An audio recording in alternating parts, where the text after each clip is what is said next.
नमस्कार, जोहार झारखंड देख रहे हैं आप। मैं हूं शुभे मिश्रा आपके साथ। बुलेटिन की शुरुआत बड़ी खबर के साथ करेंगे। हजारीबाग से बड़ी खबर आ रही है। एसआईएसएफ की जवान की मौत हो गई है। इस वक्त की बड़ी खबर आपको बता रहे हैं। राइफल फिसलने से गोली चल गई और एसआईएसएफ जवान मिथिलेश यादव की मौके पर मौत हो गई। कटकम दाग के बानादाग साइडिंग में यह हादसा हुआ है। गढ़वा के रहने वाले थे मिथिलेश यादव।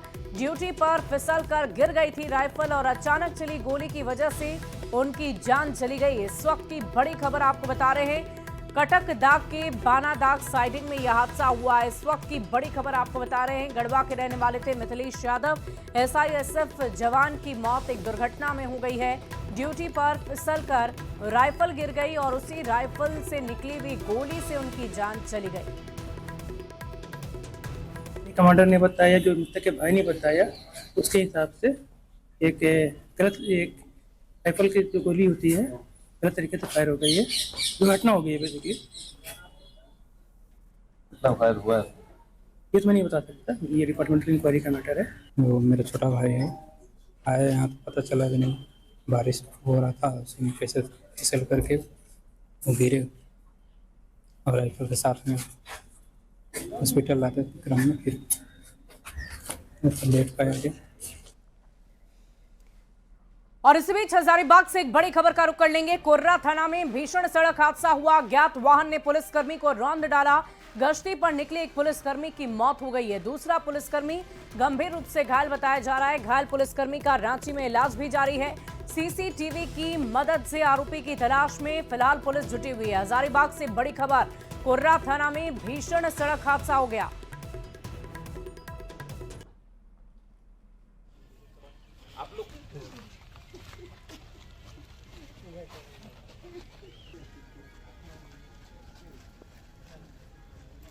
वो सलामी देंगे।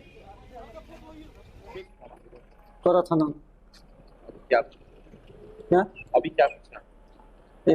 सलामी हुआ। घटना हुआ है, क्या चाहते हैं? ये जांच होना चाहिए। सिंदूर चौक के आगे मूर्छित अवस्था में पाए गए, तो हम लोगों ने त्वरित जो हमारी कोर्रा थाना की गश्ती थी वहाँ पहुँची, उनको हॉस्पिटल लाया गया और लाने के क्रम में ही जो गणेश सिंह है उनकी सांसें चल रही थी। प्राथमिक उपचार के बाद उनको रांची रेफर कर दिया गया।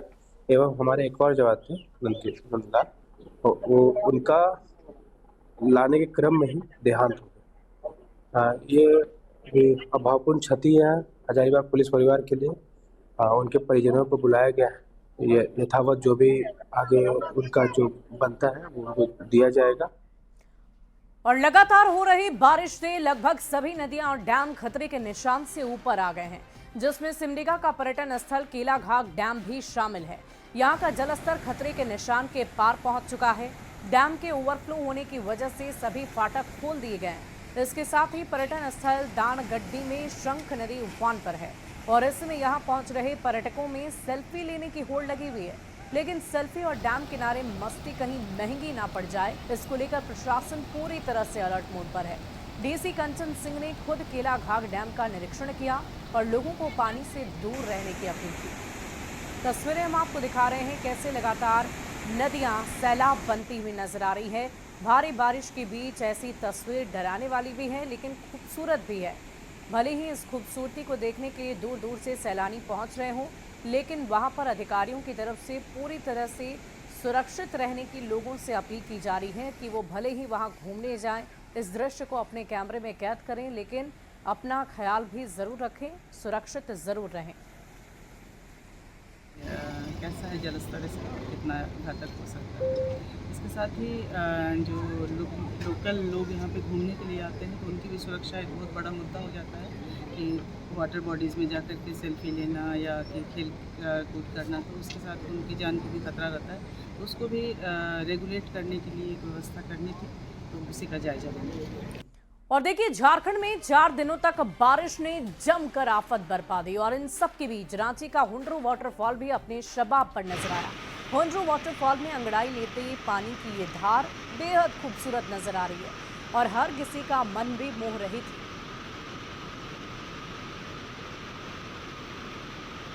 तो हर किसी का मन मोह रहा है ये नज़ारा। तस्वीरें हम आपको दिखा रहे हैं बारिश के बाद हुंड्रू फॉल की ये तस्वीर, जो अपने आप में बहुत ही अद्भुत और अलग सी नज़र आ रही है। हर किसी का मन मोहने वाली ये तस्वीर है और इसे भी कैमरे में कैद करने के लिए लोग पहुंच गए हैं। आपको बता दें कि हुंड्रू वाटरफॉल रांची का एक प्रसिद्ध पर्यटन स्थल है, जहां खासकर गर्मी के दिनों में लोग अक्सर घूमने फिरने जाते हैं। और बढ़ते आगे, रांची के वाटरफॉल में कोई हादसे ना हो, इसे लेकर पुलिस प्रशासन अलर्ट मोड पर है। पुलिस ने एडवाइजरी तक जारी की है ताकि लोग सावधानी बरतें। दरअसल रांची में कई ऐसे वाटरफॉल और डैम हैं जिसका आनंद लेने और घूमने के लिए लोग जाते रहते हैं। बारिश के मौसम में इन वाटरफॉल्स का आकर्षण और भी ज्यादा बढ़ जाता है।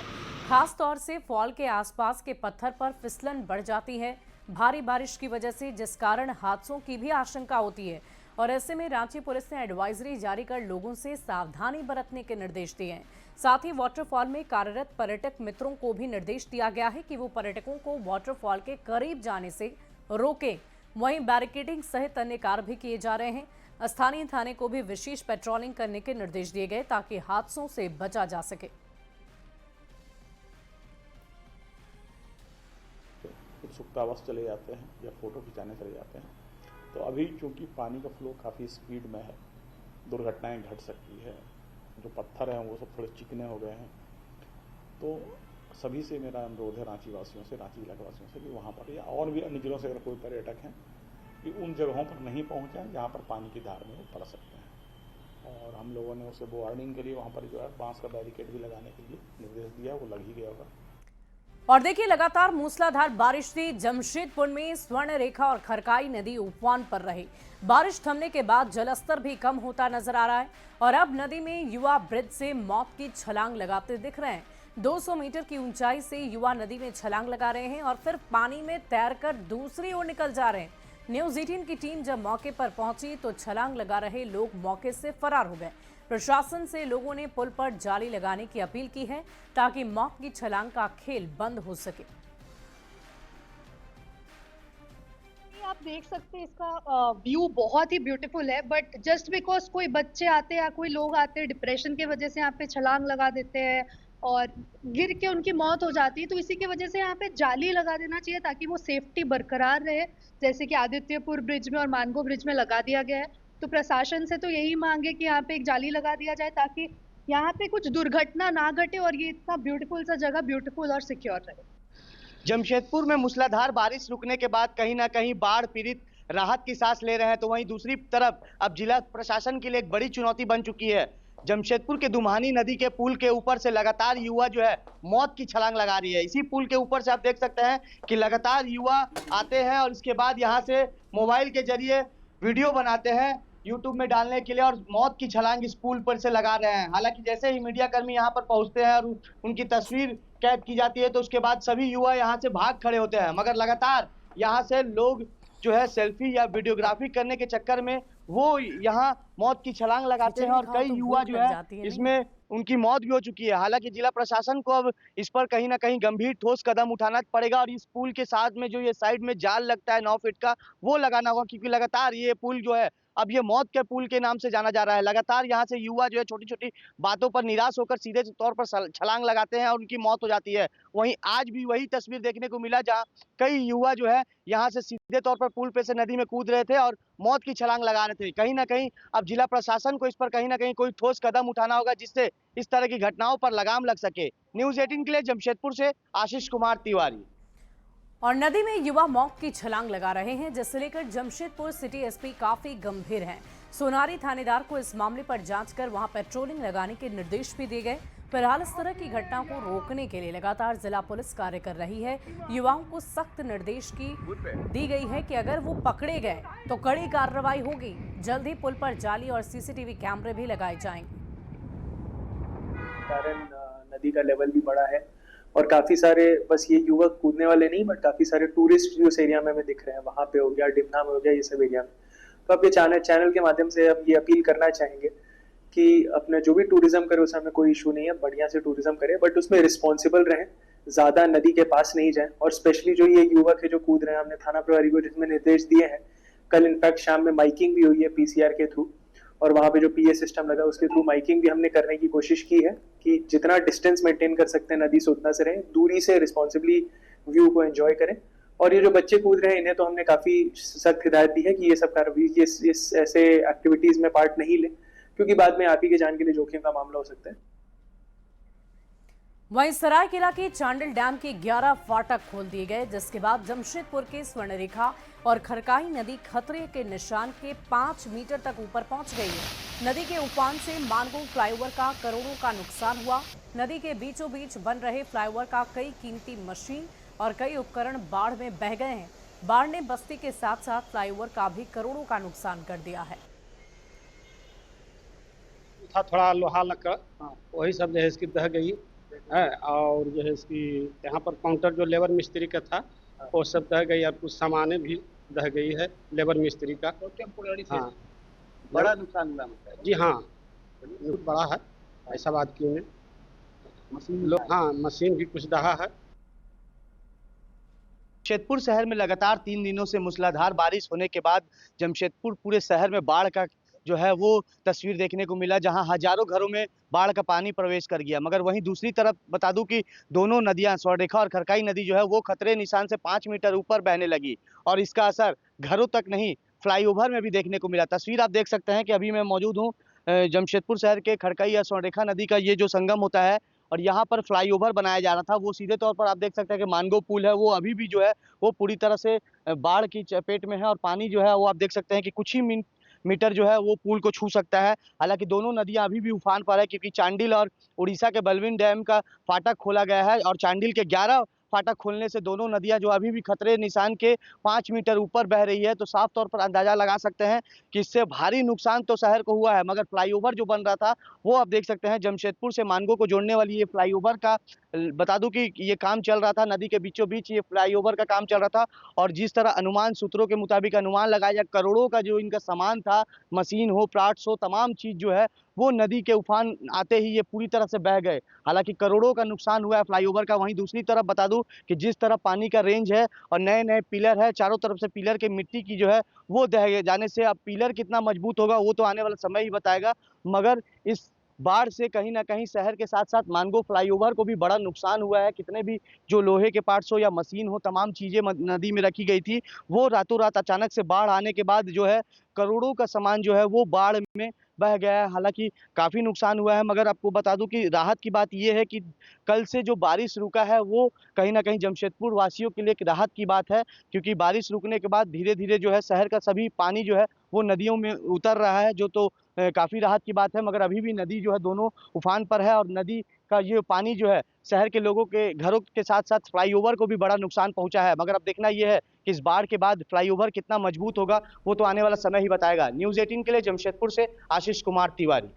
वहीं झारखंड में कई दिनों तक बारिश ने भारी तबाही मचा रखी है। आफत की बारिश भले ही थम गई हो, लेकिन इस बारिश ने मुश्किलों की भरमार लाकर रख दी है। रामगढ़ में एक नहीं बल्कि कई जगहों पर सड़कों को भारी नुकसान पहुंचा है। दुलमी प्रखंड के सीकनी गांव में कोची गढ़ा नाला पर करीब 30 साल पहले बना पुल बह गया, जिससे इलाके के कई गांव के लोगों का संपर्क टूट चुका है। पुल के बगल में नया पुल बनने जा रहा है, लेकिन इसमें अभी समय लगेगा, और ऐसे में लोगों को फिलहाल काफी दूर घूमकर आना जाना पड़ता है। इधर पतरातू के दुर्गी साकी के बीच सड़क धंस गई है। सड़क पर कई जगह दरारें आ गई, जिससे सड़क की गुणवत्ता पर भी सवाल उठने लगे हैं। 3 अलग अलग तस्वीरें हम आपको दिखा रहे हैं, जिसमें आप देख पा रहे हैं लोगों की बढ़ती हुई परेशानी। बारिश जरूर थम गई है, लेकिन मुश्किलें अभी भी बरकरार है।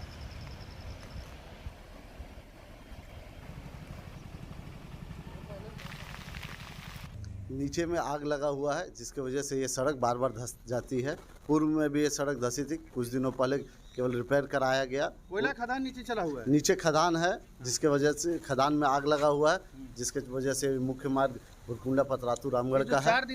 कॉलोनी सौंदर्य कॉलोनी होकर के उधर से डाइवर्सन अभी गाड़ी चल रही है।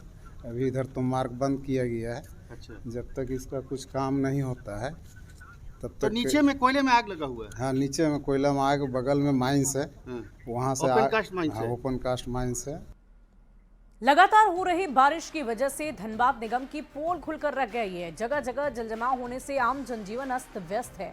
जिसे देखते हुए विधायक राज सिन्हा ने डीसी से मुलाकात की। जल जमाव की समस्या को जल्द से जल्द समाधान उसका निकालने के लिए कहा गया है। वहीं डीसी ने लोगों से बारिश में सतर्क रहने की भी अपील की।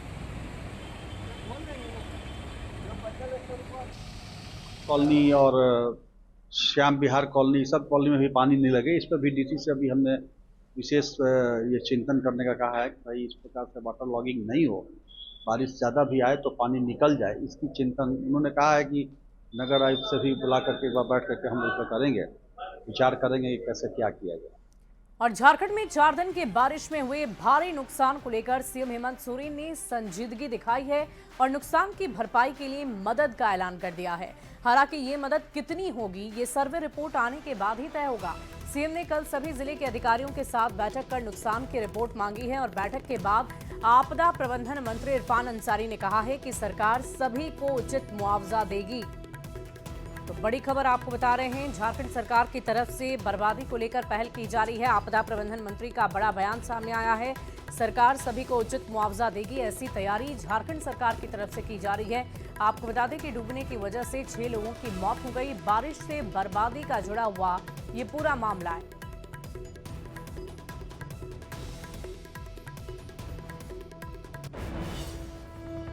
क्षति हुई है और हम भी काफ़ी मर्माहत है, दुखी हैं, लेकिन उस परिवार को हम लोग मुआवजा देंगे। जितने लोग मरे हैं उसको हम लोग मुआवजा देंगे। हम जान तो ला नहीं सकते, लेकिन उन परिवार के साथ हम खड़े जरूर रहेंगे। और दुर्भाग्य से मैं कहूँ कि अब तक 6 लोगों की जान गई है और एक टीचर हमारा मिसिंग है। डीपीएस का टीचर है वो, और म्यूज़िक हमारे बच्चों को ही पढ़ाता था। और गुमला की साहित्यकार पार्वती तिर्की को युवा साहित्य अकादमी पुरस्कार मिला है। गुमला की रहने वाली पार्वती रांची के रामलखन सिंह यादव कॉलेज में बतौर असिस्टेंट प्रोफेसर काम करती है। डॉक्टर पार्वती की किताब फिर उगना को हिंदी कविता की श्रेणी में पुरस्कार के लिए चयनित किया गया है। पार्वती तिर्की ने कहा कि उनका किताब मनुष्य और प्रकृति के बीच के संबंधों को जोड़ते हुए, और इस किताब का नाम फिर उगना दिया गया है, जिसका अर्थ है नए कोपल का खिलना। पार्वती तिर्की से बातचीत की है न्यूज़ 18 संवाददाता गौरव झा ने।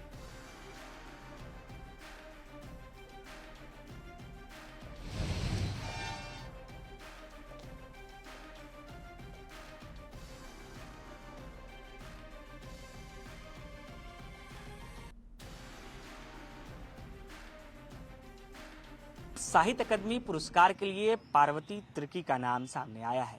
पार्वती इस वक्त हमारे साथ हैं, उनकी किताब उनके साथ है। हम पार्वती से बातचीत करेंगे। झारखंड के सुदूर क्षेत्रों से आने वाली पार्वती ने जब अपना किताब लिखा तो शायद इन्होंने भी नहीं सोचा था कि इन्हें साहित्य अकादमी से पुरस्कृत किया जाएगा। इस बार आपका नाम साहित्य अकादमी के लिए आया है, कैसा महसूस किया? जी, इस वर्ष का साहित्य अकादमी युवा पुरस्कार मेरे पहले काव्य संग्रह फिर उगना को देने की घोषणा हुई है। मुझे खुशी हो रही है, क्योंकि जिस तरह से मैं जिस समूह से आती हूँ, हमारी भाषा कुड़ुक है और हिंदी में मेरी शिक्षा दीक्षा हुई है, तो मेरे समूह की जो खासियत कुड़ुक भाषा और शब्द में मौजूद है, उसके साथ मैंने उसको एक आधार दे पाई हूँ हिंदी भाषा और उस शब्द में, तो मुझे इस बात की खुशी है। किताब का नाम फिर उगना है जी, इसका अर्थ है मतलब नई कोपल को फूटने। जी जी हाँ, यहाँ फिर उगना दरअसल मेरी भाषा का एक शब्द मेरी स्मृति में रहा, खोरेन, तो उसका अर्थ होता है उगना, नई टहनी का उगना। तो वही है कि जिस तरह से भी हमारी संस्कृति लुप्त होने की ओर है, भाषा भी है, तो वो किस तरह से फिर उग सकती है, तो उसी ज़मीन पर मैंने शब्दों का कुछ बीज बोया है कि उगे, हमारी संस्कृति बच जाए। तो ये किताब जो आपने लिखा, ये कविता जो लिखी, किस चीज़ पर ये पूरा आधारित है? ये पूरा आधारित किस चीज़ पर यदि हम कहेंगे तो वो जीवन पर आधारित है। जीवन के जो छोटे बदलाव है उस पर आधारित है। मनुष्य और मनुष्य के संबंध पर है, मनुष्य और प्रकृति के संबंध पे है, चांद पर है, चांद के मनुष्य से सहियापन है, बाघ के मनुष्य के से सहियापन पर है। तो तमाम यानी प्रकृति और इंसान के बीच के संबंधों को दिखाने का प्रयास किया हुआ है, जिस वजह से आदिवासी जनजाति जानी भी जाती है। आप आदिवासी समाज से आती हैं, गुमला आई थिंक आपका घर है। गुमला मेरा घर है, मैं गुमला से आती हूँ और कुड़ुक आदिवासी समूह वहाँ बहुलता में निवास करती है, तो उनकी वाचिक परंपरा में जो हमारा साहित्य है वो संरक्षित है, तो उसको मैंने यहाँ शब्द दिया है। ये सोचा था कि साहित्य अकादमी से पुरस्कृत होंगे? नहीं, ऐसा तो सोचकर शायद कोई नहीं ही लिखता होगा, मैंने भी ऐसा नहीं सोचा था। इसको सम्मान मिला है। इनका कहना है कि आगे चलकर कैसे आदिवासी समाज का और बेहतर हो सके, क्योंकि जो किताब इन्होंने लिखी है उसमें भी कहीं न कहीं प्रकृति और मनुष्य के बीच के संघर्ष और उनके बीच के संबंधों के बारे में जिक्र किया गया है। कैमरा पर्सन प्रभाकर के साथ गौरव झा, न्यूज़ 18 रांची। और फिलहाल इस बुलेटिन में अभी के लिए बस इतना ही। आप बने रहे न्यूज़ 18 बिहार झारखंड के साथ।